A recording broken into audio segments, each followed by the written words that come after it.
maxaad ka taqaanaa taariikhda fog ee Boosaaso, Bandar Qaasim?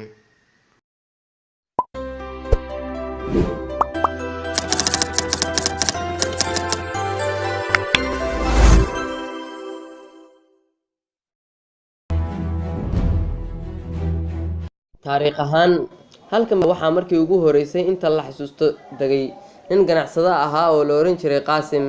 ninku wuxuu ahaa Soomaali. Qaasim wuxuu lahaan jiray hal uu aad u jeclaa oo la oran jiray Boosaaso, waxaana la rumaysan yahay halkaasi inuu yahay halka uu ka yimid magaalada oo lagu magac daray Hashi Qaasim ee daaqi jirtay xeradu oo ugu oodnayd halka haatan magaaladu ka dhisan tahay. sidoo kale magaalada waxaa la oran jiray Bandar Qaasim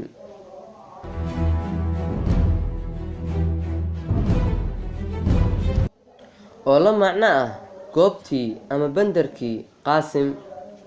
sida la sheego taariikhduna xusto ganacsato Carbeed ayaa u bixiyay Bandar Qaasim ayagoo ku halqabsanayay Qaasim.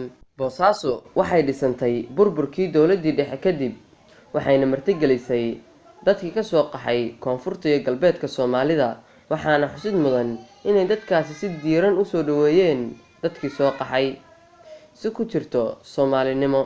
Lamaankii ugu horeeyay dowlad Soomaaliya oo xor ah waxaa Boosaaso lagu soo doortay mudanayaashii kala ahaa mudane Ugaas Yaasiin Ugaas Cabdiraxmaan oo ka mid ahaa xildhibaanadii qaranka iyo ismadii iyo ugu magaca ixtiraamka badnaa ee goboladaasi Soomaaliya, iyo mudane Xaaji Bashiir Ismaaciil Yuusuf oo isna ka mid ahaa xubinadaas.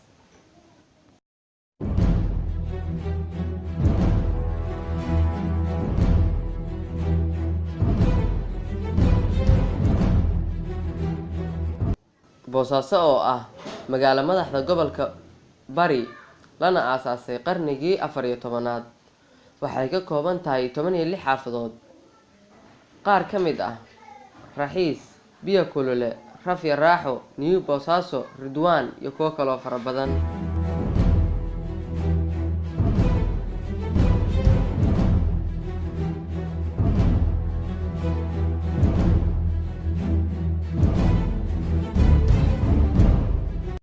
ugu yaraan waxaan filayaa inaad macluumaad badan ka haysatid magaalada Boosaaso.